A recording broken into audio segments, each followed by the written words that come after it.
Hey everybody, this is Andy Hall. You're on the Laughing in Disbelief YouTube channel.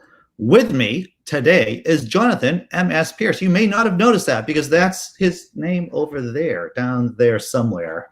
And who is he? He writes over at a Tippling Philosopher blog over on Patheos Non-Religious channel. He may deny the fact that we're on the same channel on Patheos because I may infect his wise and intelligent writing with my own brand of idiocy, but it is not. We are fully separated, and my idiocy does not get involved in his idiocy and his intelligent analysis. And that's a tippling philosopher. That's right. He's written or edited a variety of books. And let me take a look at your Amazon page. You've written everything from like zombie books. Yes, in fact, I did read that. To did God create the universe from nothing? Allows me to shoehorn in the philosophy. Yeah. Right. And I'm very obsessed with God, even though she doesn't exist. So Right. So you have done a wide variety of written a wide variety of books and edited a wide variety of books, and for somehow I've been able to trick you on this show. Always. So you may ask me, what are we going to talk about? Well, I have this little chart here, and I don't know if you can see it. We could talk about the viral apocalypse in Britain, the virus apocalypse in the U.S., the political apocalypse in Britain, the political apocalypse in the U.S., economic apocalypse in Britain, economic apocalypse in the U.S., philosophy and atheism stuff. So you can pick any of those topics, and we can just That is way more structured than I was expecting. I'll tell you what, it just makes me realize that Britain is just the 51st state of America. Really, we are just we are your poor reflection at the back of the cave. Of Plato's cave. America's a perfect. The US is a perfect form, and no, it's not. No, that's a bad analogy. No, you're not a perfect form. Oh, Brainbug is here. He's a great guy. How you doing, Brainbug? Over there in the chat. So we could pick a variety of apocalypses or no apocalypse whatsoever. To tell you the truth, I don't even know what's going on over there. I know that there was a statue hurled into water. So where do we start? Okay, here's the thing with me personally at the moment. I looked at my back catalogue of writing on my blog, and I've written over 3,000 posts, which I don't know how many words per post I do. Some are only very short, but quite a lot are quite long. And in terms of books, I don't know how many books worth of writing that is, but it's a lot.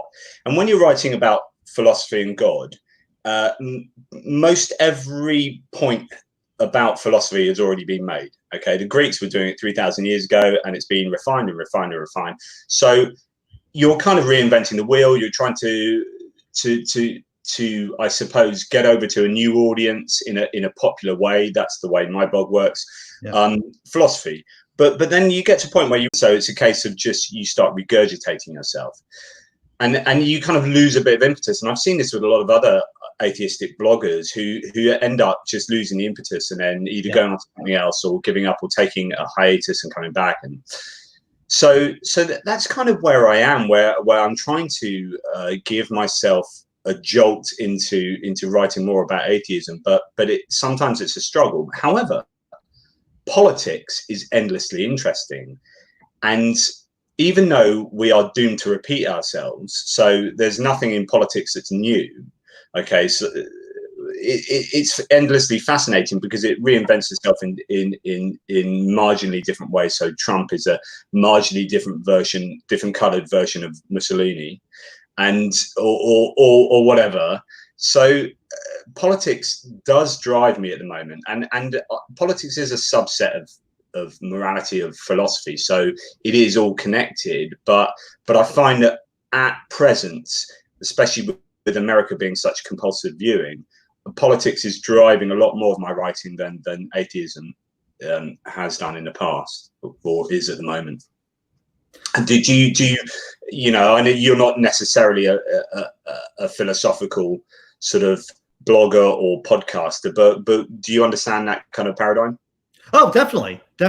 I have seen many bloggers over the years, because I've been doing this for 10, maybe 15, or heading on to 15 years. And what you're saying about being bored or feeling like you're just doing the same material over and over again. It is a common problem, whether or not you're talking about philosophy or you're talking about car mechanics, like how are you going to deal, oil change your car. I mean, you can only do that so many times, maybe once. Yeah. And then you got to go on to something else. So here's the thing that I find particularly interesting about politics at the moment is that we almost need to remind us. It's a case, I think, that we've forgotten what fascism is. So I think we've got to a point where the Second World War was that far enough away, and our grandparents have passed away or are passing away.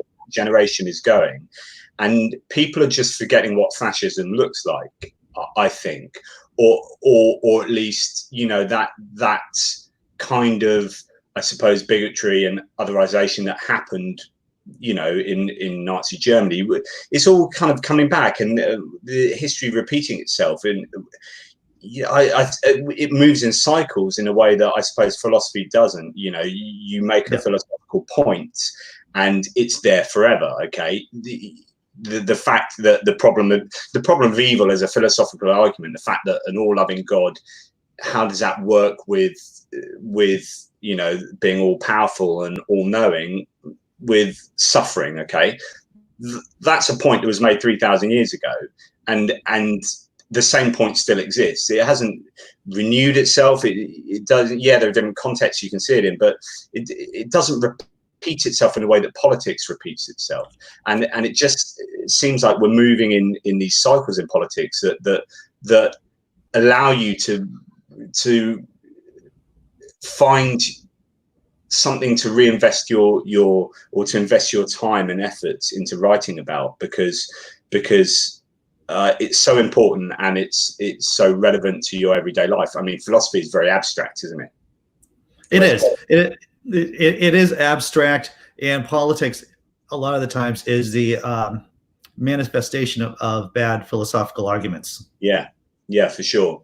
Yeah, it's sort of mixed. I always think every belief, which includes politics, but is a mixture of the rational and the psychological, and what drives what. Often it's the psychological that you arrive at first, and then you rationalize afterwards. Post hoc rationalization. So, I think that's the case, and it's really interesting when you look at things like, so going back to the statue situation.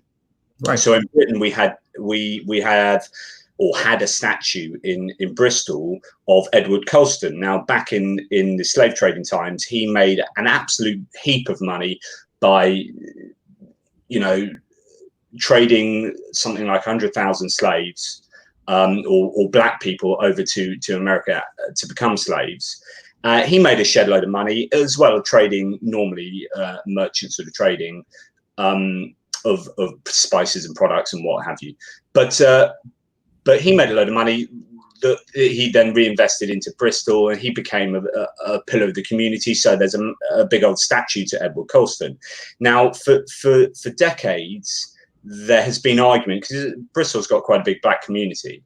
There have been arguments over whether that statue should stay up, because it is idolizing someone who made a shed load of money over dehumanizing other people and making money off enslaving them. So it went through a peaceful period of negotiations about this statue, which ended up not achieving anything. So people got annoyed in the Black Lives Matter protests, and they ripped it down. It's a bit like Colin Kaepernick taking a peaceful protest of the knee, being ignored, being actually, he was given the short end of the stick by the president and by the vice president. Oh, yeah. And so what do you do? Where do you go from there? If you don't accept peaceful protests, what options do you have? So it's the same with the statue. It went through some time of peaceful negotiations of people wanting it taken down. Nothing happened, so it got taken down, in a more sort of physical way. Oh, you have a fan. You actually have a fan in the chat. One of our chat people, one of our commenters, actually has read your stuff. And, hey, yeah, excellent. Yeah. Well, So I'm sorry. Let continue. Well, I was going to say, so linking that back to the post hoc rationalisation, you get an awful lot of people, but generally white people in Britain, who go, "Oh, it's erasing history," in this kind of visceral reaction to this statue being torn down as being almost an attack on their identity, yes. and fighting back, but they're not really having very good arguments to do so, and then scrabbling around for these post hoc rationalizations of a very intuitive, very psychological reaction to having these statues torn down. And I think, you know, that's just a really good example of how beliefs are intertwined with they are intertwining rationality and psychology. Yeah, and quite often trying to unpick people's beliefs is about unpicking their psychology as much as a rational argument, right? Right. How did Black Lives Matter jump from here in the States to over there? Because here in the States, things have been bad here for a long time, and maybe seeing that we look at you guys, you over there in Britain, with maybe rose-tinted glasses, thinking that you have your stuff more together. But I don't think Americans truly understand working-class Britain and immigration as has happened over time, you know, immemorial. I mean, most of our immigration was white before the last century, and then it's become less so, although there's a lot of white immigration from the EU. But anyway, you know, I don't think Americans, without having come and seen and lived here, understand the dynamics that go on in Britain. You have a very rose-tinted Downton Abbey understanding, arguably, not everyone, this is a massive generalization, right. But I think I don't think you understand the some of the dynamics that go on in working class Britain. And Black Lives Matter, I don't think we have the police brutality that you have in America. And part of that will be the fact that our police generally don't have guns. Yeah. So we go for de-escalation. We have a very different approach to policing. That's not to say there aren't incidents that happen that are as a result of systemic racism. But I think our problems in Britain are institutional racism and systemic racism that is a lot more difficult to unpick and are based in colonial history that I don't think enough British people know about.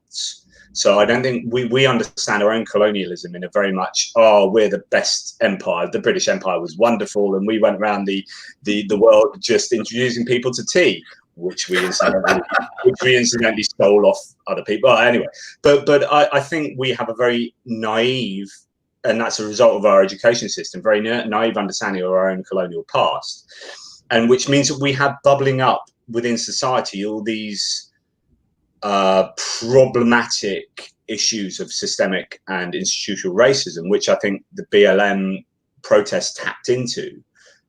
But as a result of the complex nature of racism in the UK, you have an awful lot of people that think, and I know people very close to me, right, who think racism is just hurling an abuse at someone across the street. Not the fact that someone may have a lack of equality of opportunity to access the correct education and the correct healthcare and the correct job opportunities and so on and so forth in life, which is the true insidious nature of institutional racism. So I think that's what it tapped into. Sure. It sounds like, just as here in the States, we haven't really grappled with the Confederacy. Yeah. Or there's similarity with Britain in not grappling adequately with its colonial past. Yes, and that comes down to education. So I think we would need to overhaul our history curriculum to be far more objective, which could be the same could be said for any country in the world. You know, history is written by the victors, and your own history is written by people who are going to be coming to it with an agenda, because actually all humans come to everything with an agenda. So I think we need to look very closely at our history curriculum. In America is interesting. I mean, it's great that Mississippi's now voting on whether to get rid of the Confederate flag in the corner of the Yes. state flag. But it's such a weird thing that you had a civil war and you had a losing side, and that losing side were trying to maintain slavery, the dehumanization of other people. And it's such an obvious moral abhorrence. Yes. And yet people are still proudly waving the flag. It's still part of the Mississippi state flag. And you've still got buildings named after and statues of Confederate generals. I don't understand. That's just a moral no-brainer.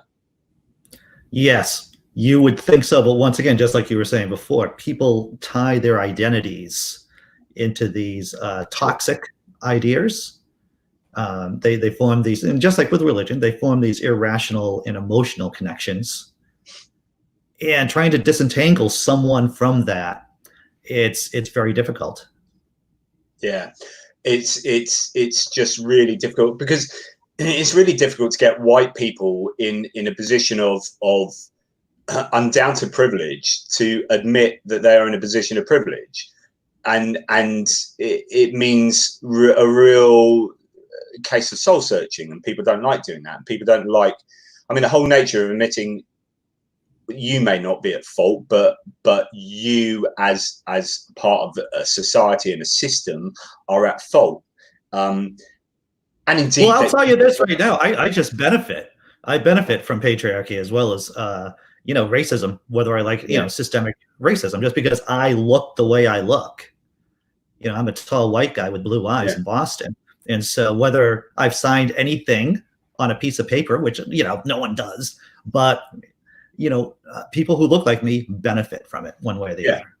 Yeah, and it's like, we don't want to go over the tired old tropes and turn this into a big thing about systemic racism. But you go back and look at research where in America they did of they got 2 black people and 2 white people, and broadly the same kind of people dressed their CVs up in the same way, and sent them to loads of jobs. And it turns out that the CV of the white person that they'd given to have a criminal past, that person was far more likely to get employed than the black person they'd given with the really good CV.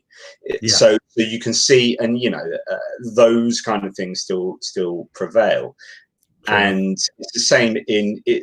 What's interesting, if you talk about going back, you talk about because it's all linked to poverty. So you say, how do you address poverty? Well, it's about education, it's about equality of opportunity. So you look at education, and it turns out that black people or black children, and this is based on research in America, who are gifted and talented, are over 2 times less likely to receive resources and support for being gifted and talented than a white child, right? So then they go throughout their education not getting the access to things that will allow them to reach their potential.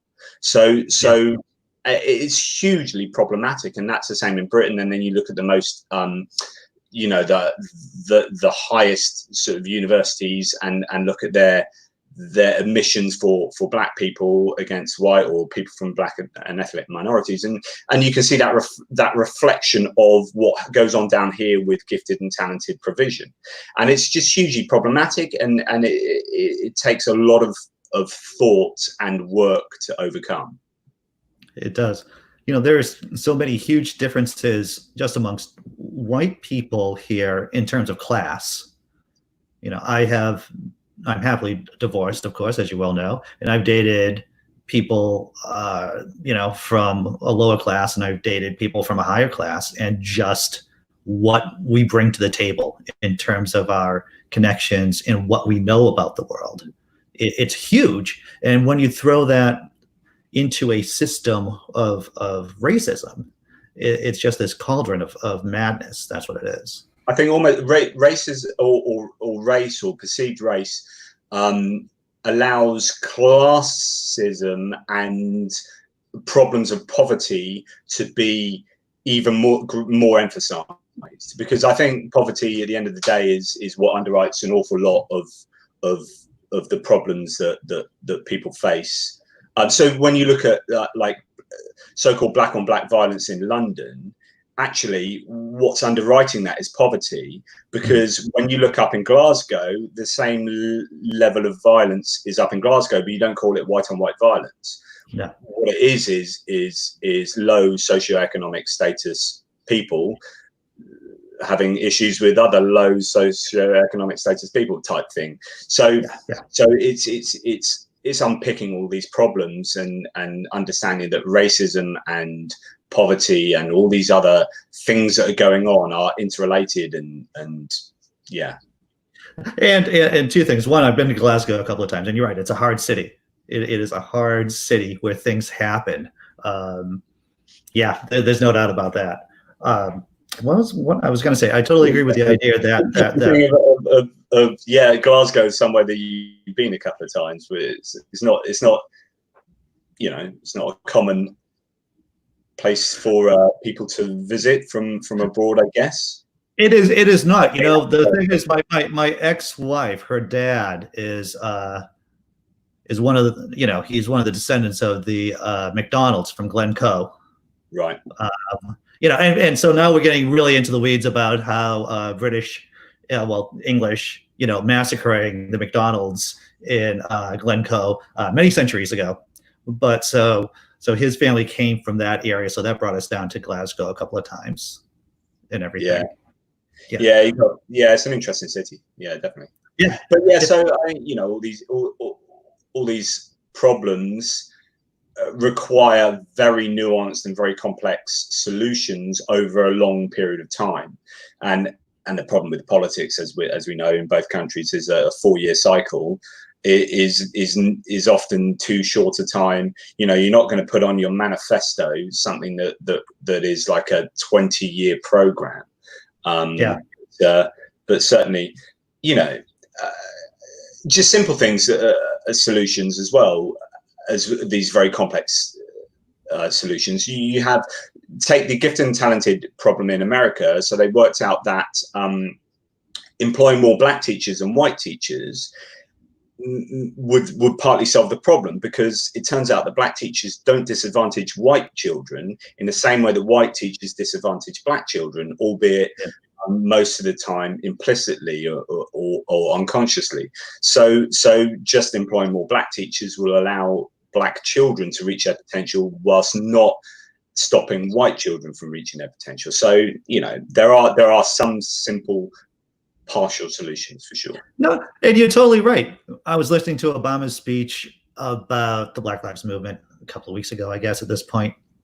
And he just noted that there are 18,000 municipalities in this country, and each one gets to write basically what's allowable for their police to do vis-a-vis chokeholds and a whole host of other issues. And it's like, how 18,000 different little sections, and how are you going to get a grapple on that?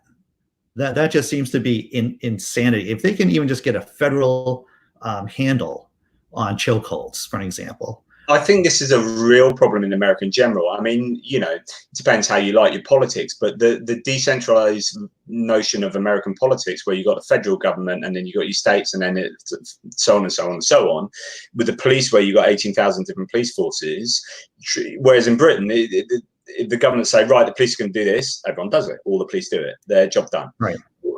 So when you're trying to deal with a pandemic, or when you're trying to deal with police brutality in America, you have the federal government saying, well, this is what we suggest you do. And then you got everyone around America going, well, I might do that, I might not. Or, well, it turns out that most of the people who I hang out with don't like wearing masks. So, and the president and the vice president don't like wearing masks, so we're not going to advise wearing masks in our state because we're Republican or whatever.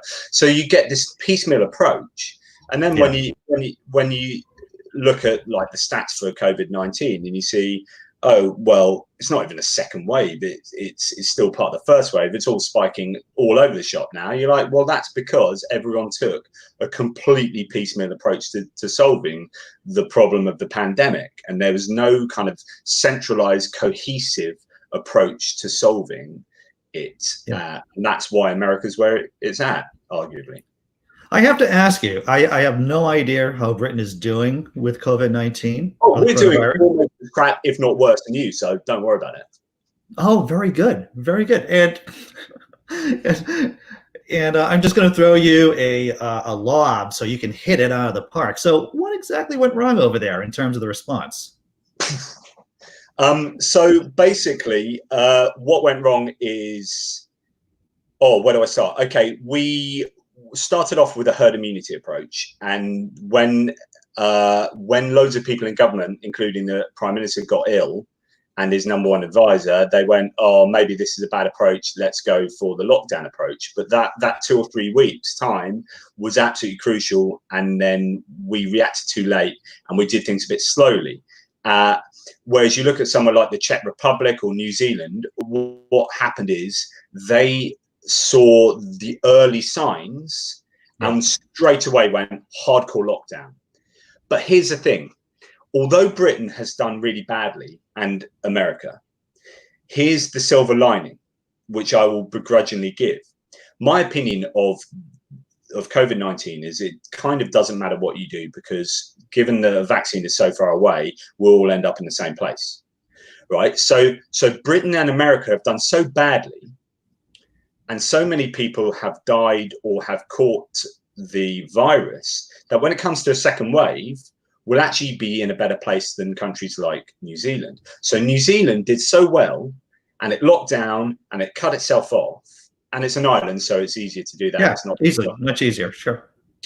But it was effectively in exactly the same position as it was 3 months previously, 3 months later. So it stopped the virus coming in, brilliant. Okay, shut it down, sorted it out, but then they're back in the same position they were 3 months previously, which is almost all of the population have not come into contact with the virus. So they then either have to lock down until a vaccine comes along, or they need to somehow allow for people to get the disease. So my kind of opinion is that you need to let it rip through society and shield your most vulnerable, so that your healthy people get it and don't die, but your most vulnerable don't get it because they probably will die. Now this is interesting, because I am in the school of, at least, you know, in my mind, of course, I do like stuff maybe I shouldn't do. I go to, you know, I was at a restaurant the other day, which maybe I shouldn't have done. But in general, I think people just have to write it off. People just have to write off whatever's going on up until the time the vaccine occurs in like 12 months. Maybe if we're lucky, there's going to be a vaccine out. But even if there is a vaccine, you can't guarantee it's going to do much, right? Or it's, you know. You know, I mean, when we talk about a vaccine, we assume that, I mean, and I know I'm using the word assume, but when I say a vaccine, I'm thinking that there is something that will give you immunity, so that you'll get immunity, right, from the virus, and that the most medically fragile of people aren't going to be carried away in body bags. Yeah. And up until then, the idea about letting it rip through society just to get herd immunity, that's tough. That's what the Swedes try to do too, as I understand it. So the Swedes did it, but they didn't do a very good job. Knowing a few people in Sweden, they didn't do a very good job of shielding their vulnerable. So their elderly ended up being collateral damage to a much greater degree than they could have been. So if Sweden had actually looked after the vulnerable and elderly a lot better, then they would have probably come out of this looking a lot better. But the reality is that Britain and America are bungling it, big time, in this stage of it. But if you look at it back on it in a year or two's time, I don't think the difference will be that marked between any country. So you can criticize Britain and America for actually doing a bad job of trying to do what they did, but I don't think it'll eventually make that much difference. Now, it seems to be a saucy thing you're saying, and let me just see if I understand what you're saying. Is that you're thinking that the percentage of people dead from COVID-19 in America in about a year or so is going to be approximately the same as countries that have done well with COVID-19 so far? Arguably, because unless they literally are able to lock down until a vaccine is developed, which means that New Zealand will have to, and now bear in mind New Zealand depends almost entirely on tourism, will have to lock down big time until that vaccine comes along, which will be economic suicide. But they will protect a lot of people from dying. Is that a trade-off they're willing to pay? As soon as they started letting a few people in, they let the virus in. So, in fact, 4 Brits, I think, went there and started off. They're now suffering a little bit. Yes, I mean, it depends what time frame you look at these things over, but arguably, yeah. I mean, because even within the countries, I remember at the beginning of the pandemic, people in America saying, well, our stats are much better than yours. Look at the deaths per million. And then I was saying, well, yeah, but you're 3-4 weeks behind us. You look at your stats in 3-4 weeks' time and your deaths per million being about the same. And that's exactly what's happened, which is their stats are going up. Your stats are going up in deaths per million to exactly what was predicted, and blah blah blah. And America, France, UK, Italy are all going to look broadly the same. I think it'll all come out in the wash, and yeah, it is a bit of a saucy thing, because on the one hand, I am criticising the American government and the British government quite robustly for doing a pretty shoddy job, but on the other hand, I'm saying it doesn't make much difference in the long run whether you do a shoddy job or not. I just think, if you're going to do something, do it well. Okay, here's the thing. I don't think if we had done Sweden's herd immunity, we would have done nearly as well as Sweden. We're too densely populated. Our healthcare system is not as good as Sweden. Our underlying health is not as good as Sweden's population. So if you had just done the laissez-faire attitude of Sweden, we would have screwed our healthcare system over for sure. Right. Talk about the NHS. How is the British healthcare system dealing with the crisis? Underfunded. What's that? Underfunded. Underfunded. So we don't spend as much on a healthcare system as comparable nations. When the Commonwealth Fund, which is looks at like the top 11 healthcare nations' healthcare in the world, we come out really well on a lot of metrics. One of them is value for money, or efficiency. Sure. Because we're basically expecting it to operate by giving it less and less money each year. So we need to raise our taxes and properly fund the NHS, and then it will be as good as it should be. It's still good, and on certain metrics, it's better than the US. I mean, the problem with the US in terms of healthcare is that you have a really good healthcare system if you can afford it. Right? But if you look at it across the whole population as an average, it's not as good. So you have an awful lot of people who are uninsured. You have an awful lot of people who are underinsured, and that's almost just as important. Is like people feel like they're insured, but actually they won't go to hospital because they don't want the copay, and they don't have a quite good enough coverage to cover them for this and that. So actually they get screwed over. So though you might have a lovely hospital that produces the best outcomes for cancer, if you go there, the chances of you going there are not as great as say another nation, or if you see what I mean. So it's complicated. It is America, or the United States of America, if I'm going to get specific, is like is somewhat like what people would consider a third world country in that way, in that if you have money, you'll always get good service. It doesn't matter what you have. It doesn't matter what you're talking about. If you have money, you'll do fine. If you have some money, well, you're probably not going to do as well. And if you have no money whatsoever, then you're just out of luck. So I have quite a lot of right wingers commenting on my blog. Because I have quite a lax commenting policy where I don't bar people and ban people. So I get quite a few right wingers, and some of them argue the classic line of, well, why is it that so many sort of billionaires and the best people in the world are come to America to get their healthcare? It's like, that's the problem, is that if you've got money, then it's fine. But if you don't have money, right, and a government should be looking after all of their population. Well, yes, because in the long term, it makes sense. What a lot of people don't realize in America, that what public health systems we do have developed after World War I, because during the draft, we realized that there were so many people, so many guys basically, who were horrible horrible physical specimens, and they wouldn't make good soldiers. So even in that crazy imperialistic view of things, that you're still going to need people to be fit when it comes to actually doing something crazy or defending the country. So the OECD did a report on social mobility, and one of the biggest, or the two big things they say to sort out, to lay the foundations that you can build on for social mobility, were equal access to education and equal access to healthcare. So when you look at social mobility in America, that's it's much more impeded than in Britain, on account of the fact that your poorer people in America down the social hierarchy don't have access to the same healthcare as people who are further up. So therefore, their health is affected by where they sit on the social ladder, and that impedes them from moving up the social ladder, and impedes them from getting access to the same jobs, because they don't have the quality healthcare that can sort out, basic healthcare needs. So that's why a universal healthcare system is preferable if you are truly interested in social mobility. And it's why the gap between the rich and the poor is getting bigger and bigger and bigger, because you don't have the basic fundamental structures in place in America, in the US, to sort out social mobility. So that is your healthcare, and that's your education.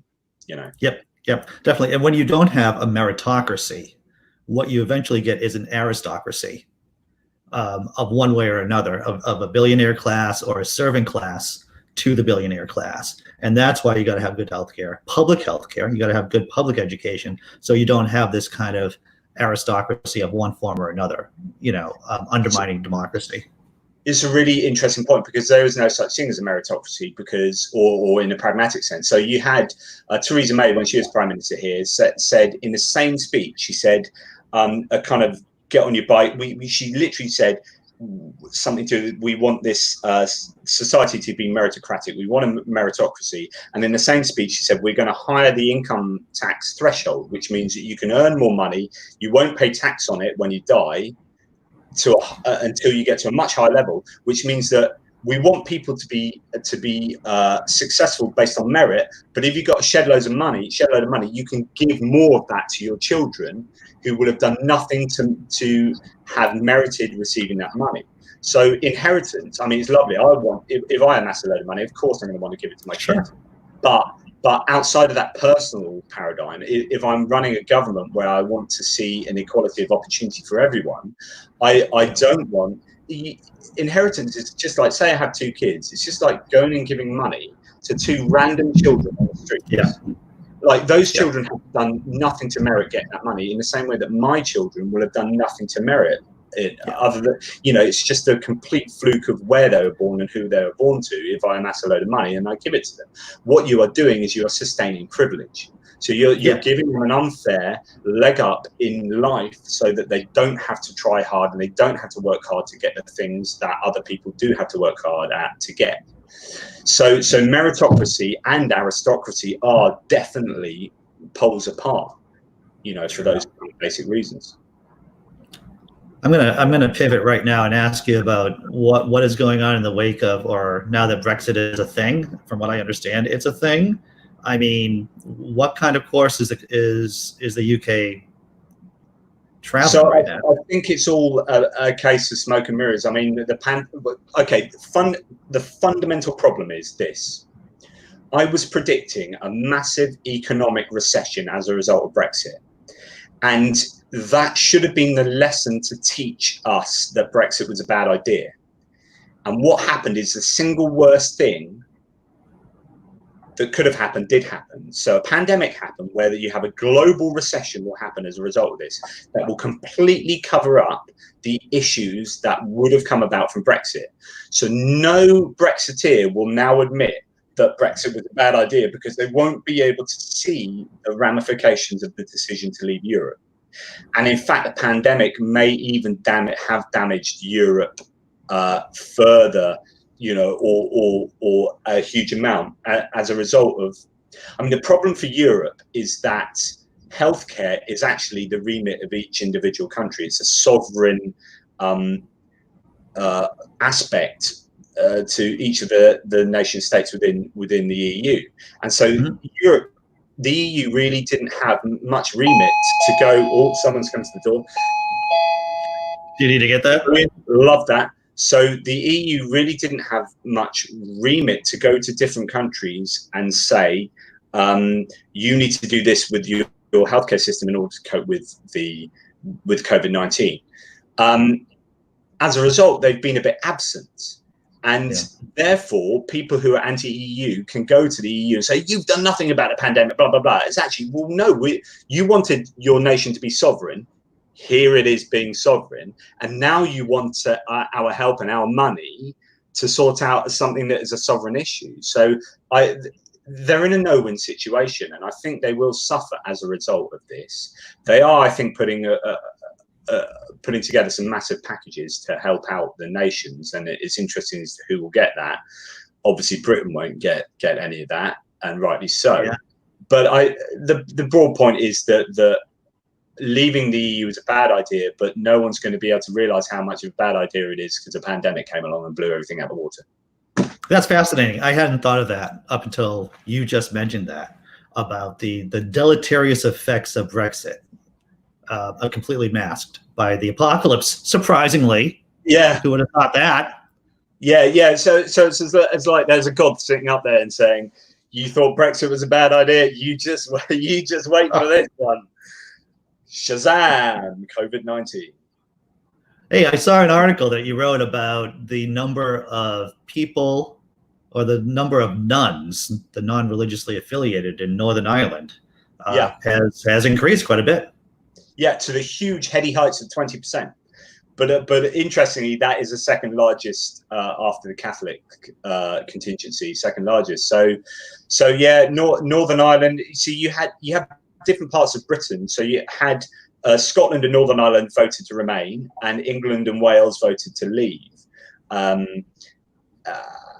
And that dynamic's interesting within the UK as a whole, because now you get a lot of people on the right and in a lot of ardent Brexiteers are saying, well, do you know what, Scotland, you can go and do one.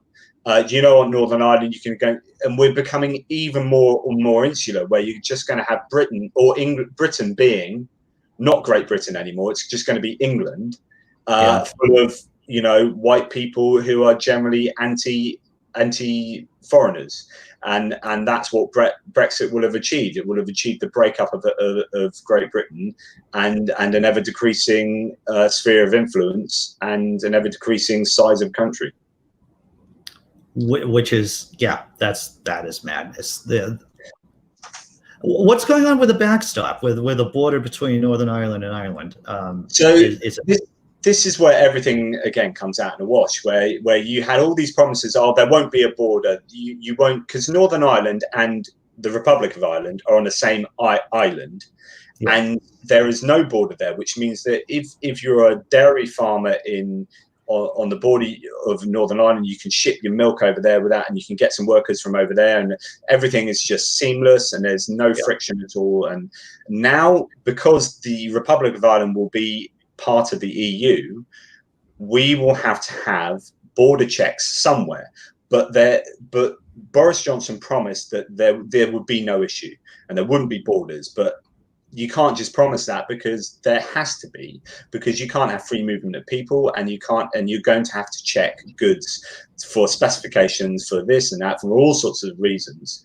You are going to have borders. So he said, well, there certainly won't be a border in the Irish Sea. And it turns out that it looks like there will be a border between Northern Ireland and the rest of Great Britain, so that Northern Ireland can continue Okay, so say that again. So there isn't going to be a border between the Republic of Ireland and Northern Ireland, but there's going to be a border between Northern Ireland and the rest of Britain. So one of the solutions is to put a kind of sea border in somehow, right? Or there has to be a border somewhere. So either it will be on the Northern Irish Republic of Ireland border, in which case you are going to actually pretty much screw up Northern Irish industries, There's no doubt about it that they will be negatively affected.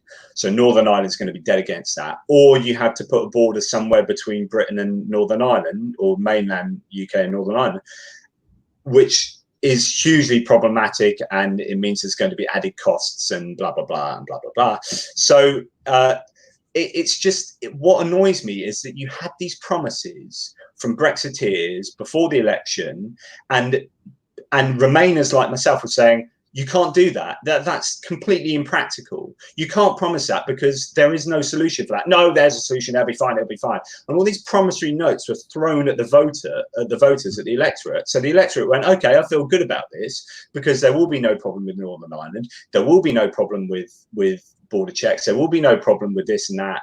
And then the vote happens. We're leaving Europe, and they say, oh shit, yeah, there are actually loads of problems, and all those things that Remainers said originally were true. Yeah. There you go. Sorry about that. No. Yeah. It's, and a lot of people who voted to leave were older people, and somehow they remembered the troubles. I mean, you know, some of the younger people may not remember the problems over in Northern Ireland, but the people who are like my age, for an example, you know, we remember something that was going on over there, and that there were troops in the streets, and it was crazy. But yet those same people are voting, or did vote, to get.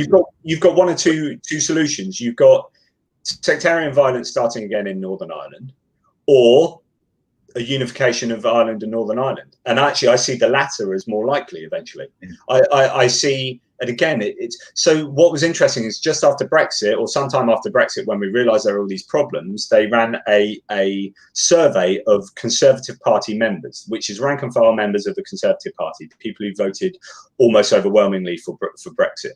Okay.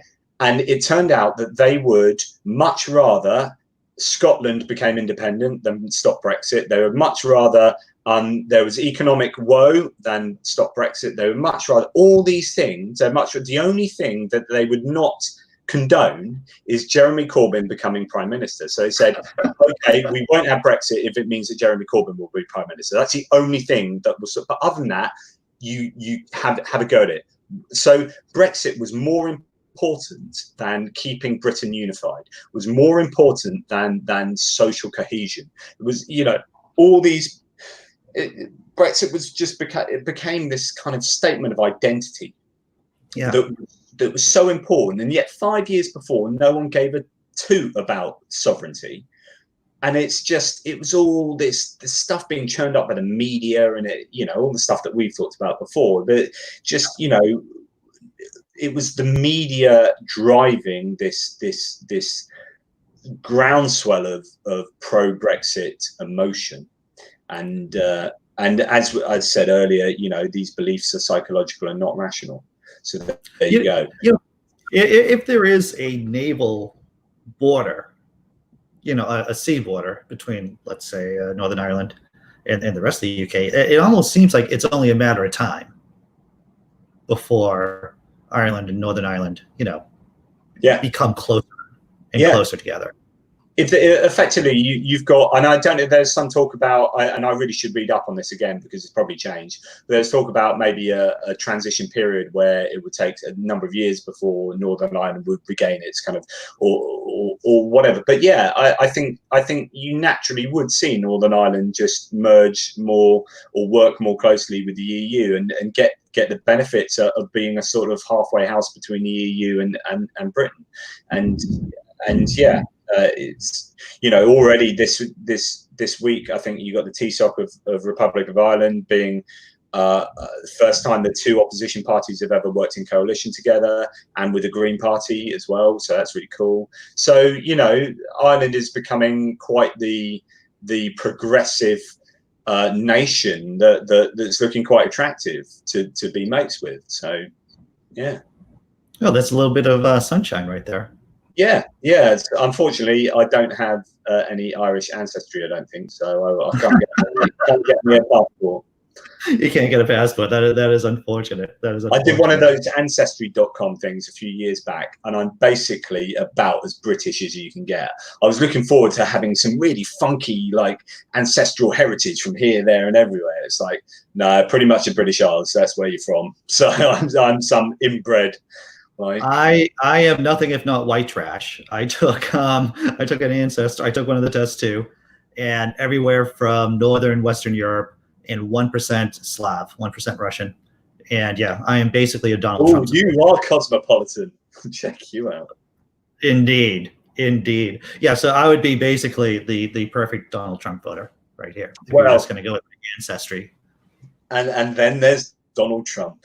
Yes. So I don't know. What's interesting now is that actually it looks like the tables have turned, and the pandemic it takes with one hand and gives with another. So I think the pandemic has dented Trump's re-election chances in a way that I don't think we would have otherwise seen. Because let's face it, Biden is the least decent adversary of Trump. You know, if you were going to have anyone, I wouldn't have chosen Biden. But if you're going to have, but on the other hand, he might be the most likely to beat Trump to attract some of those Trump voters away. So who knows? Biden is good for the apocalypse. Biden is someone that, under normal circumstances, I think that he would have gotten his butt handed to him by Trump. And coronavirus basically is saving the Democratic Party and maybe the country in this weird, perverse manner. I think you're starting to get quite a few never-Trumpers and Republican anti-Trumpers opting. I've seen a number of videos, a number of people, and obviously you've got people like the Lincoln Project who are producing loads of great videos to attract over those voters across to Biden. So what's interesting, and I saw something on this the other day, questioning whether Biden will have to appease some of these Republican voters in policies or in something somehow, or will he go to appease the progressive voters, and what kind of presidencies will, because there was talk about Biden shifting considerably to the left in winning the primary, and it does depend who his vice president nominee will be, but then if he's going to try and appease some of the Republican contingent, then will he slip maybe a bit to the right because he knows he's got the left in the bag? I don't know. Yeah. Typically candidates shuffle over to the center of the party or to the center of the country after the primary. So Biden would probably be doing his shuffle step. But the best thing that Biden's doing right now is not being out in public, to tell you the truth. And just, you know, his brain isn't fully functioning anyway. You know, both him and Trump, both of them, and you know, it's funny having Trump take the piss out of Biden's inability to speak properly by not speaking properly, and just, you know, it's the pot calling the kettle black to the nth degree. But you know, Biden needs to keep himself locked in a cellar because Trump is ending his own chances of re-election himself very nicely. Thank you very much. Biden's even getting some white evangelical vote sort of moving over. There are movements. It's just fascinating. The polling is fascinating. The problem is that we're still what month we're 4 months away from election. Right. And it is a long time in terms of, you know, electoral politics. But, you know, there's this kind of thing that Trump gave these conservative Christians all these Supreme Court justices, and now that they've been fed with Supreme Court justices, maybe they don't feel like they have to put up with Trump's crap anymore. That's a really good point. So several things is that although we might think Trump's presidency has been ineffective, actually behind closed doors, he's been stacking the courts up and down the country at different levels with conservative judges. So that's almost the raison d'etre for voting for a president.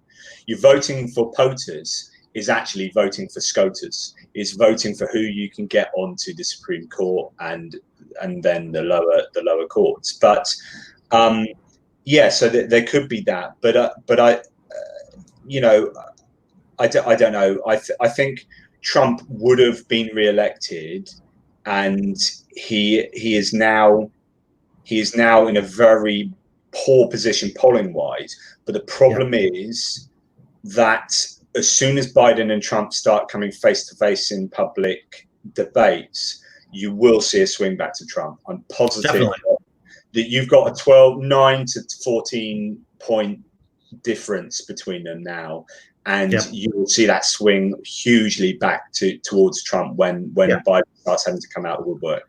Well, Trump knows that the only way he's going to be able to win is by doing this fire and storm kind of campaign and try to swift boat Biden like W did to Kerry, and just do some kind of just to maul him as much as humanly possible. And so that's why Trump is actually calm at this point for Trump, and not attacking Biden too much. He's waiting. Someone put a comment on my blog the other day that was absolutely spot on, which is Trump has done nothing, or Trump won't win because Trump needs to attract to him more people that voted for him before in 2016. And so he's going to struggle to win because he hasn't attracted anyone who didn't already vote for him previously. And that to me is almost the only thing worth thinking about. He has not unified the country. He has divided the country ever more. And when you think about 2016 and who voted for him, and he lost the public vote, right?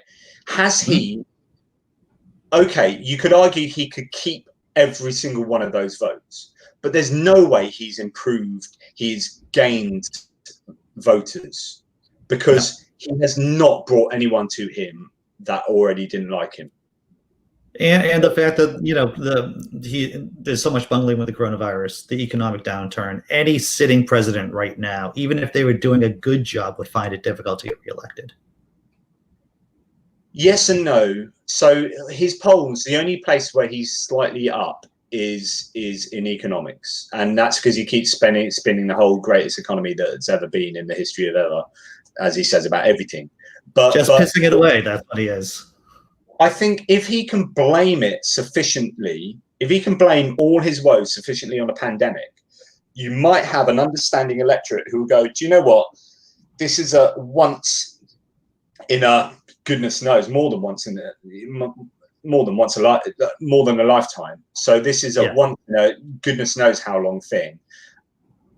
Perhaps Trump, you are right. Actually, there are extenuating circumstances that mean that actually you aren't to blame for all the crap that's going on, and for the state of the economy. And perhaps we can remember what the economy was like before the pandemic hit. But this is interesting, because the fact that people who vote because of the economy do it because of irrational reasons, right? They do it because they feel good, they got money in their pocket, and Trump is in the poor position of trying to fight against that midbrain, trying to fight that kind of midbrain good feeling, which he doesn't do very well. So he's actually saying, no, it's not, that feeling, that bad feeling you have because of the economy, it's not because of me, it's because of something over here. That's a tough position to be in. Even when the pandemic, before it hit, I'd be suspect. I mean, the question is, are you in a better position now as an American voter or as a member of the United States citizenry? Are you in a better position now than you were in 2016? And so when you look at the economy doing really well, the stock market might be up. So your CEOs and your millionaires and your hedge fund managers and whatever are doing better. But actually, your working class, are you better off than you were before? And here's a problem with vote elections in the US, is that people bite off their nose to spite their face. So you have, and I've said this to you before in previous chats, is that you are predominantly single issue voters. Largely, certainly on the right. So you might be worse off than you were before, but if you still promise not to control for guns, and if you still promise to keep, to keep religious freedom, and if you promise to be harsh on abortions, then you'll get the vote. You'll get that group of voters. You'll get that vote. Yeah. Well, Trump will always get, just like W did, always get 25%, 20, 25. It's the same people that voted for or who supported Nixon, even in the middle of Watergate. You're always going to have at least around a quarter of the country support the Republican. It's not going to be enough this time around. So you're still going to be having a changing electorate by point of fact that immigration will have still been happening since 2016. You're going to have more Latino voters. You're going to have more black voters. You are going to have a demographic that's skewing to the Democrats more, and that is your best bet for the Democrats getting in, but they need to mobilize their voters. So it's all about voter turnout.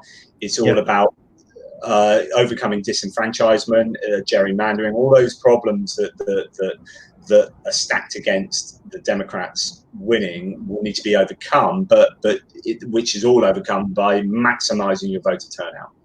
That's what it is. It's about turnout. Jonathan, we've pretty much killed an hour here. What do you want? Is there anything else you want to talk about? Is there a topic that you wanted to wax? Dude, I could talk about anything for a long time. So I don't know. You hit me. What's getting your goat at the moment? Everything. The apocalypse, the economic apocalypse, the viral apocalypse. I just hit 52. I just turned 52 over the weekend. I feel pretty good about that. What? You don't look, especially when you look that way, and I'll get your good side. You don't look right. You don't look terrible 40. We were talking backstage about because I'm so narcissistic. I'm like, I think this side is whiter hair than this side. And I was just kind of, what do you think, Jonathan? He adroitly avoided engaging me in any of this shenanigans. Well, thank you. We have Dr. Mordecai say it was a very interesting show. And that, if nothing else, we in the royal sense of me, try to be interesting. And I have good I try to oblige you with providing, if not interest, then static noise in the background. Fantastic. Well, you are the bestest at the static noise. Mr. Pearce, where can people find you online?